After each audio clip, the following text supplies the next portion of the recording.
Hello students, আজি লৈ আছো 12 ফেব্ৰুৱাৰীৰ দিনা হ'বলগীয়া এইচএছ ফাইনেল 2026 স্বদেশ অধ্যয়নৰ কুৱেশ্যন পেপাৰটোৰ ভূগোল পাৰ্টৰ কেইটামান মোষ্ট ইম্পৰ্টেণ্ট এক নম্বৰীয়া কুৱেশ্যন এনসাৰ যিকেইটা কিন্তু তোমালোকে 12 ফেব্ৰুৱাৰীৰ দিনা তোমালোকৰ প্ৰশ্ন কাকতত দেখা পাবা আৰু আজিৰ এই ভিডিঅ'টোত যিমানকেইটা এক নম্বৰীয়া কুৱেশ্যন এনসাৰ মানে এমচিকিউবোৰ আলোচনা কৰিম সেইবোৰ কিন্তু তোমালোকৰ পৰীক্ষাত বাৰে বাৰে আহি থাকে তোমালোক সকলোৱে গম পোৱা স্বদেশ অধ্যয়নত তোমালোকৰ কিন্তু এমচিকিউ আহিব আৰু এই ভূগোল পাৰ্টটোৰ পৰা বহুত কেইটা এমচিকিউ আহে তো গোটেইকেইটা এমচিকিউ আলোচনা কৰিম অতি সহজে বুজাবলৈ চেষ্টা কৰিম যদি প্ৰথমবাৰ চেনেললৈ ভিজিট কৰিছে তেতিয়াহ'লে চেনেলটো সাবস্ক্ৰাইব কৰি বেল আইকনটো প্ৰেছ কৰি অল কৰি ৰাখিবা তো তোমালোকে চাব পাৰা স্বদেশ অধ্যয়নৰ জিওগ্ৰাফি পাৰ্টটো হয় আমাৰ ভূগোল পাৰ্টটো হয় তো আমাৰ যি ফাৰ্ষ্ট চেপ্টাৰ আছিল Assam in north east India its physiography Asomiya মিডিয়ামৰ কাৰণে উত্তৰ পূব ভাৰতৰ অসম পৰিৱেশ ভূ আকৃতি জলবায়ু এই চেপ্টাৰটোৰ পৰা কি আহে বা কি ইম্পৰ্টেণ্ট ফাৰ্ষ্ট কুৱেশ্যনটো চোৱা out of the total basin area of Brahmaputra how much area fall in India Brahmaputra অৱবাহিকাৰ মুঠ অংশৰ কিমানখিনি ভাৰতৰ চাৰিসীমাৰ ভিতৰত পৰে মানে ব্ৰহ্মপুত্ৰ ৰিভাৰটো যে আছে একেবাৰে আমাৰ চীনৰ পৰা আৰম্ভ হয় হয়নে চীনৰ পৰা আৰম্ভ একদম বাংলাদেশ হৈ তাৰপিছত বে অফ বেংগল বংগোপসাগৰলৈ যায় তো কিন্তু কিমান শতাংশ আমাৰ এই ভাৰতৰ পাৰ্টত পৰে মানে আমাৰ এই অসমৰ পাৰ্টখিনিত বা অৰুণাচলৰ পাৰ্টখিনিত কিমানখিনি এই ব্ৰহ্মপুত্ৰ নদীটো থাকে অপশ্যনকেইটা চাব পাৰা 50% কি অপশ্যন আছে অপশ্যনকেইটা তোমালোকে চাই ল'ব পাৰা ইয়াৰ যোনটো কাৰেক্ট এনসাৰ সেইটো মনত ৰাখিবা 2 নম্বৰটো হৈছে সেইটো হৈছে 33.6 মনত ৰাখিবা এইটো অপশ্যনকেইটা বেলেগ দিব পাৰে তোমালোকক কিন্তু 33.6 আমাৰ ভাৰতত চাৰিসীমান পৰে নেক্সট কুৱেশ্যন আগবাঢ়ো কুৱেশ্যন নম্বৰ 2 টো চোৱা in which year Sikkim was included as one of the state of north eastern region of India কোন চনত ছিকিমক ভাৰতবৰ্ষৰ উত্তৰ পূৰ্বাঞ্চল এখন ৰাজ্য হিচাপে অন্তৰ্ভুক্ত কৰা হৈছিল ইয়াৰ আগতে ছিকিমটো নাছিল হয় না উত্তৰ পূৰ্বাঞ্চল ক'বলৈ গ'লে আমাৰ সাত ভনীৰ দেশ বুলি কোৱা হৈছিল সাতখন ৰাজ্য কোৱা হৈছিল কিন্তু ছিকিমটো কি হৈছে এড হৈছে ক'ত হৈছে নৰ্থ ইষ্ট ইণ্ডিয়া এতিয়া নৰ্থ ইষ্ট ইণ্ডিয়া মেপটো চালে আমি ছিকিমটো আমি এড কৰিব লাগে তো কোন চনত হৈছিল এইটো অপশ্যনকেইটা তোমালোকে চাব পাৰা ইয়াৰ কাৰেক্ট এনসাৰটো হৈছে 2002 চনত মনত ৰাখিবা 2002 চনত ছিকিমখনক উত্তৰ পূৰ্বাঞ্চলৰ লগত সংযোগ কৰা হৈছিল ওকে নেক্সট কুৱেশ্যন নম্বৰ 3 টো চোৱা which of the following district of Assam is hilly একেবাৰে সহজ আৰু প্ৰত্যেকটো বছৰে কিন্তু এই প্ৰশ্নটো অহা দেখা যায় তলত দিয়া অসমৰ কোনখন জিলা পাহাৰীয়া একেবাৰে সহজ তোমালোক সকলোৱে জানা কাৰ্বি আংলং অপশ্যন চাবই নালাগে কাৰ্বি আংলং যদি শৰ্ট কুৱেশ্যন লিখিব আহে তোমালোকে কাৰ্বি আংলং দি দিবা আৰু এটা কথা যদি 2 নম্বৰীয়া প্ৰশ্নত কিন্তু আহে যে দুখন পাহাৰীয়া জিলাৰ নাম লিখা তেতিয়া তোমালোকে এখন কাৰ্বি আংলং আৰু এটা হৈছে কি তোমালোকৰ হাফলং বুলি দি দিবা ওকে সৰি হাফলং নহয় ডিমা হাছাও বুলি দি দিবা ওকে নেক্সট কুৱেশ্যন লাগব কুৱেশ্যন নম্বৰ 4 টো চোৱা in which place of Assam coal was discover first অসমৰ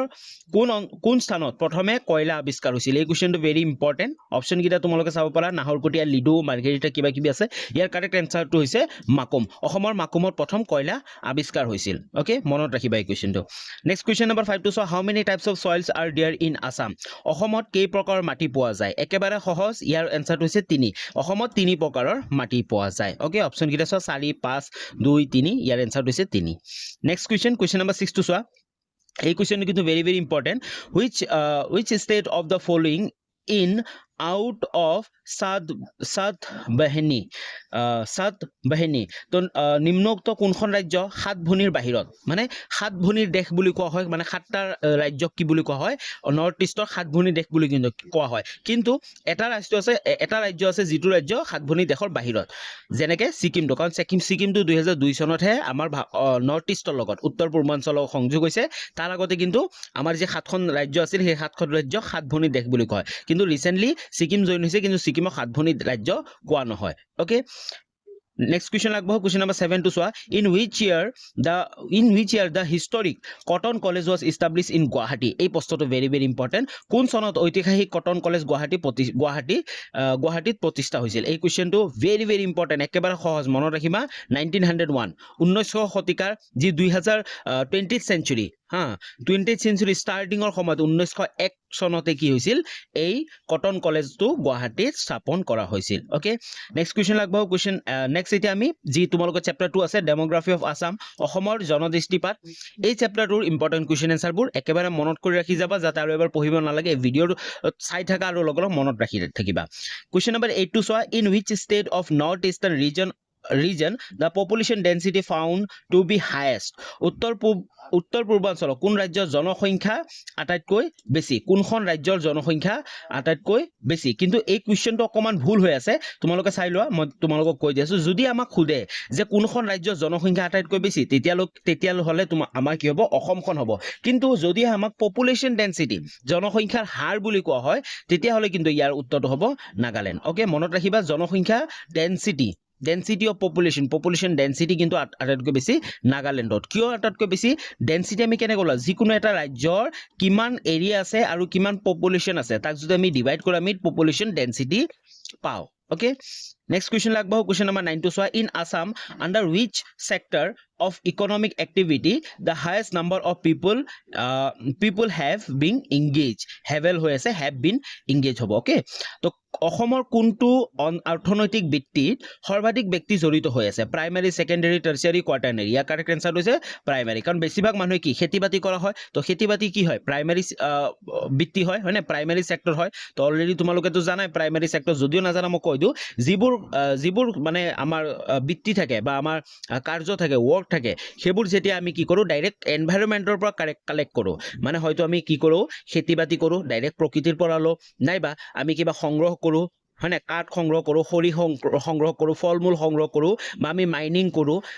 আমাৰ যিবোৰ প্ৰাকৃতিক গেছ আছে প্ৰাকৃতিক ৰিচোৰ্চ আছে এইবোৰ কালেক্ট কৰোঁ এইবোৰ কাৰ্য হৈছে প্ৰাথমিক কাৰ্য primary activity Okay, next question আগবাঢ়ো question number 10 to চোৱা very important কিন্তু এই questionটো মনত ৰাখিবা as per 2011 census the total population of Assam was 2011 চনৰ লোকপিয়ল অনুসৰি অসমৰ মুঠ জনসংখ্যা কিমান আছিল 2011 চনৰ লোকপিয়লটো very important আৰু তাৰ মতে অসমৰ জনসংখ্যা আছিল 3.12 crore 3.12 কোটি population আছিল মুঠ জনসংখ্যা আছিল ওকে very important কিন্তু এই questionটো বহুবাৰ আহে next question number 11 to চোৱা as per 2011 census the literacy rate of Assam literacy rate মানে তোমালোকে সকলোৱে গম পোৱা 2011 চনৰ লোকপিয়লৰ মতে অসমৰ সাক্ষৰতা হাৰ কিমান শিক্ষিত আছে তো ইয়াৰ এনসাৰটো হৈছে 73.3% ওকে মনত ৰাখিবা 73.3% অপচন কিটা তোমালোকে পঢ়িলে পাৰা কিন্তু মনত ৰাখি যাবা 73.3% 2011 চনৰ সেন্সাস বা লোকপিয়ল মতে অসমৰ লিটাৰেসি ৰেট সাক্ষৰতা হাৰ okay next question number 2 to চোৱা in which year the first ever census was done in Assam very important এই questionটো কিন্তু very important তোমালোকে চাবা এই questionটো কিন্তু বাৰে ৰিপিট হৈ থাকে বাৰে এসএস ফাইনেলৰ সহজে সিদ্ধান্ত এই question আহি থাকে অসমৰ সৰ্বপ্ৰথম লোকপিয়ল কোন চনত কৰা হৈছিল লোকপিয়ল মানে যি জনগণনা ইয়াৰ এনসাৰটো হৈছে 1872 1872 চনত কৰা হৈছিল okay clear next question next আমাৰ হৈছে নেক্সট চেপ্টাৰটো আমি বায়োডাইভাৰ্সিটি জৈৱ বৈচিত্ৰ্য আমি এই চেপ্টাৰটোৰ যিমানবোৰ ইম্পৰ্টেন্ট question আছে মানে এক নম্বৰীয়া question আছে সেইবোৰ আলোচনা কৰিম তো সো ফাৰ্স্ট question টো how many bamboo species are found in Assam very important এই question টো একেবাৰে মনত ৰাখি যোৱা অসমত কিমান প্ৰজাতিৰ বাহ পোৱা যায় অপচন কিটা তোমালোকে চাব পাৰা ইয়াৰ কাৰেক্ট এনসাৰটো হৈছে 42 প্ৰকাৰৰ বেম্বো মানে বাহ পোৱা যায় ওকে নেক্সট question লাগব question number 14 to চোৱা in which district the Nameri National Park is situated তোমালোকক কৈ দিও তোমালোকে একেবাৰে মন দি শুনা প্ৰত্যেকটো এক্সামতে প্ৰত্যেক বছৰে কিন্তু স্বদেশ অধ্যয়নৰ অসমৰ যিকোনো এটা নেশনাল পাৰ্ক মানে ৰাষ্ট্ৰীয় উদ্যানৰ কথা ক'ব আৰু সেই ৰাষ্ট্ৰীয় উদ্যানখন ক'ত সিচুৱেটেড বা কোন জিলাত অৱস্থিত এইটো কথা কিন্তু এই প্ৰশ্নটো কিন্তু আহিবই আৰু তাৰ কাৰণে তোমালোকে মন ৰাখিবা এইটো বহুবাৰ আহি গৈছিল নামেৰি নেশনাল পাৰ্ক ক'ত অৱস্থিত ইয়াৰ এনসাৰটো হৈছে কোন জিলা শোণিতপুৰ জিলা কিন্তু তোমালোকে মনত ৰাখি যাবা এই গেখন চোৱা তোমালোকে চোৱা total national park in Assam কিমান আছে 7খন আছে তো কি আছে কাজিৰঙা নেশনাল পাৰ্ক কোন ডিস্ট্ৰিক্টত আছে গোলাঘাট নগাঁও কাৰ্বি আংলং তিনিখন ডিস্ট্ৰিক্টত মানে একেবাৰে বহুতখিনি কাজিৰঙা নেশনাল পাৰ্কখন আছে তাৰপিছত মানাস নেশনাল পাৰ্ক ক'ত আছে বাক্সা এণ্ড চিৰাঙত আছে তাৰপিছত নামেৰি নেশনাল পাৰ্কখন আছে আমাৰ শোণিতপুৰ জিলাত তাৰপিছত আমাৰ ওৰাং নেশনাল পাৰ্কখন আছে দৰং এণ্ড শোণিতপুৰ জিলাত তাৰপিছত ডিব্ৰু চৈখোৱা নেশনাল পাৰ্কটো আছে তিনচুকীয়া এণ্ড ডিব্ৰুগড় জিলাত তাৰপিছত দিহিং পাটকাই নেশনাল পাৰ্কখন আছে ডিব্ৰুগড় আৰু তিনচুকীয়া তাৰপিছত ৰাইমনা নেশনাল পাৰ্কখন আছে কোকৰাঝাৰ ওকে ভেৰি ইম্পৰ্টেন্ট ইয়াৰ পৰা যিকোনো এখনৰ কিন্তু নাম তোমালোকক লিখিব দিবই যে কোন ডিস্ট্ৰিক্টত অৱস্থিত ওকে তোমালোকে যদি স্ক্ৰিনশ্বট লব বিচাৰা স্ক্ৰিনশ্বট লৈ হলো তোমালোকে মনত ৰাখি যোৱা ওকে নেক্সট question লাগব question number 15 to চোৱা how many sustainable development goal have been adopted by United Nation General Assembly in 2015 2015 চনত যেতিয়া অসমীয়াত পঢ়ি দিওঁ ৰাষ্ট্ৰসংঘৰ সাধাৰণ সভাই 2015 চনত কিমানটা বহনক্ষম উন্নয়ন লক্ষ্য গ্ৰহণ কৰিছিল এই কোৱেশ্চনটো কিন্তু ভেৰি ভেৰি ইম্পৰ্টেণ্ট কিমানখন গ্ৰহণ কৰিছিল ইয়াৰ এনসাৰটো হৈছে 17খন হয়নে UNSG আছিল সাস্টেইনেবল ডেভেলপমেন্ট মানে আমি আমাৰ যিমানবোৰ ডেভেলপমেন্ট কৰিম সেইবোৰ আমি সাস্টেইনেবল কৰিব লাগিব কাৰণ আমি বচাব লাগিব ফিউচাৰ জেনাৰেশ্যনৰ কাৰণে আৰু তাৰ অল্টাৰনেটিভ তাৰ বিপৰীতে আমি আৰু কি ব্যৱহাৰ কৰিব পাৰো যাতে আমি আমাৰ এনভাইৰনমেন্টটো বচাব পাৰো তাৰ ওপৰত বিভিন্ন ধৰণৰ UN কাৰ্য কৰিছিল আৰু গোল লৈছিল গোল মানে লক্ষ্য কিছুমান লৈছিল কেইটা 17টা গোল লৈছিল ওকে মনত ৰাখিবা নেক্সট question number 16 to চোৱা area wise which one of the following national park of Assam found smallest এলেকা অনুসৰি অসমৰ কোনখন ৰাষ্ট্ৰীয় উদ্যান সকলোতকৈ সৰু ইয়াৰ এনসাৰটো হৈছে ওৰাং নেশনেল পাৰ্ক মনত ৰাখিবা ওৰাং নেশনেল পাৰ্কটো এৰিয়া আমি যদি কিমান ঠাই আছে ঠাই অনুযায়ী চাব যাও তে আটাইতকৈ সৰু নেশনেল পাৰ্ক হয় কিন্তু okay next question number 17 to চোৱা what is the type of climate in Assam এই কোৱেশ্চনটো ভেৰি ভেৰি ইম্পৰ্টেণ্ট অসমৰ জলবায়ু কোন প্ৰকাৰৰ একেবাৰে কিন্তু ভেৰি ইম্পৰ্টেণ্ট তোমালোকে চাব পাৰা অপচন গিৰা পঢ়ি যাব পাৰা কিন্তু আমি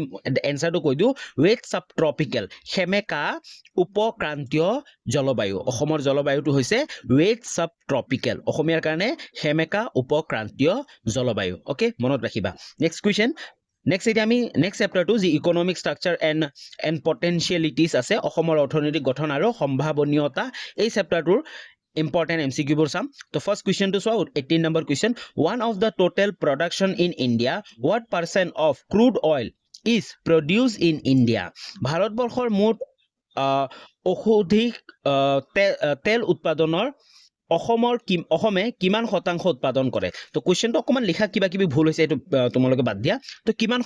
শতাংশ অসমে ক্ৰুড অইল হয় না কেঁচা যি তেল আছে সেই তেল উৎপাদন কৰে ইয়াৰ এনসাৰটো হৈছে 22% 22 শতাংশ ওকে মনত ৰাখিবা নেক্সট question number 19 to চোৱা in which year the availability of petroleum crude in Assam first detected অসমৰ কোন চনত খাৰুৱা তেলৰ সম্ভেদ পোন প্ৰথমে পোৱা গৈছিল কোন চনত খাৰুৱা তেল অসমত যে খাৰুৱা তেল আছে কিমান চনত পোৱা গৈছিল ইয়াৰ এনসাৰটো হৈছে 1889 চনত পোৱা গৈছিল ওকে ভেৰি ইম্পৰ্টেন্ট কিন্তু এই প্ৰশ্নটো কিন্তু ভেৰি ভেৰি ইম্পৰ্টেন্ট তোমালোকে কিন্তু মনত ৰাখি যাবা কাৰণ এই কোৱেশ্চনটো কিন্তু বহুবাৰ আহি থাকে কোন চনত অসমৰ খাৰুৱা তেলৰ সম্ভেদ পোৱা গৈছিল in which year the availability of petroleum crude oil found in Assam the answer is 1889 চনত পোৱা গৈছিল okay next question number 20 to চোৱা in which part of the northeast India limestone is found another important question